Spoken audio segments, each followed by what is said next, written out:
اور خداوند جیسا کہ اس نے کہا تھا سارا پر مہربان ہوا، اور خداوند نے سارا کے ساتھ جو وعدہ کیا تھا اسے پورا کیا۔ سارا حاملہ ہوئی اور ابراہیم کے لیے اس کے بڑھاپے میں ٹھیک خدا کے مقررہ وقت پر اس کے ہاں بیٹا ہوا، اور ابراہیم نے اپنے اس بیٹے کا نام جو سارا سے پیدا ہوا اسحاق رکھا۔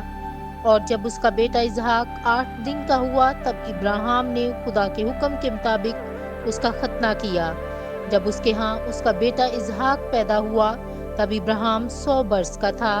سارا نے کہا خدا نے مجھے ہنسایا، اور جو کوئی اس بارے میں سنے گا وہ بھی میرے ساتھ ہنسے گا۔ اس نے مزید کہا ابراہیم سے کون کہہ سکتا تھا کہ کبھی سارا بھی بچوں کو دودھ پلائے گی؟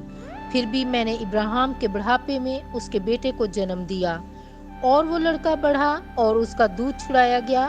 اور جس دن اسحاق کا دودھ چھڑایا گیا اس دن ابراہیم نے ایک بڑی ضیافت کی، لیکن سارا نے دیکھا کہ ہاجرہ مصری کے ہاں جو بیٹا ابراہیم سے پیدا ہوا تھا وہ اسحاق کا مضحکہ اڑاتا ہے۔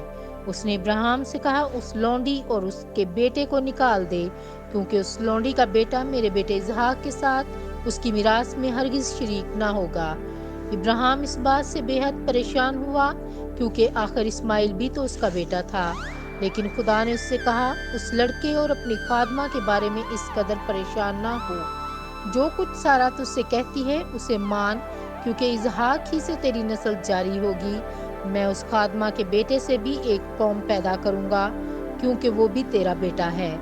دوسرے دن صبح سویرے ہی ابراہیم نے کچھ کھانا اور پانی کی مشک لے کر ہاجرہ کے کندھے پر رکھ دی، اور اسے اس کے لڑکے کے ساتھ وہاں سے رخصت کر دیا، اور وہ چلی گئی اور بیرشیبا کے بیابان میں آوارہ پھرنے لگی۔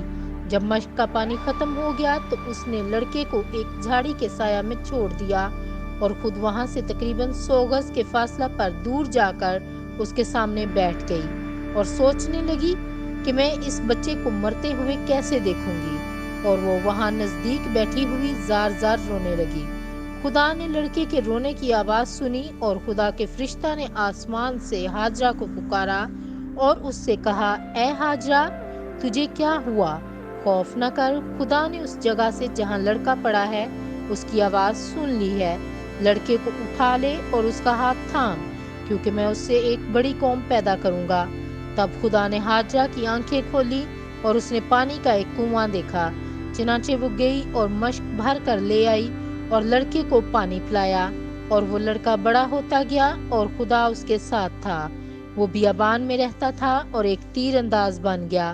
جب وہ فاران کے بیابان میں رہتا تھا تو اس کی ماں نے مصر کی ایک لڑکی سے اس کی شادی کر دی۔